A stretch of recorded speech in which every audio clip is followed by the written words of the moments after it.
काँग्रेस नेते विजय वडेट्टीवार यांनी एक मोठा दावा केलाय। मोठ्या आकांना वाचवण्यासाठी लहान आकाचा एन्काउंटर होऊ शकतो असा दावा वडेट्टीवार यांनी केलाय।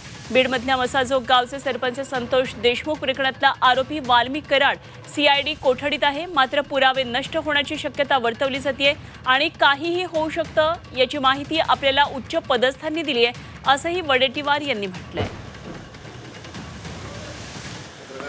मोठ्या आकाला वाचवण्यासाठी या लहान आकाचा एन्काउंटरही होऊ शकतो, म्हणून पोलिसांना विनंती आहे की मोठ्या आकांना वाचवण्यासाठी याचा एन्काउंटर करू नका बाबा।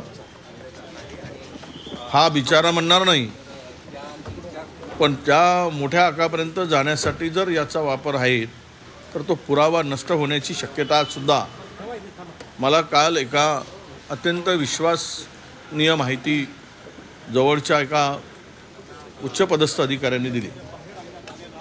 यावरून काहीही होऊ शकतं अशी शक्यता त्या संदर्भात प्रकरणामध्ये आहे।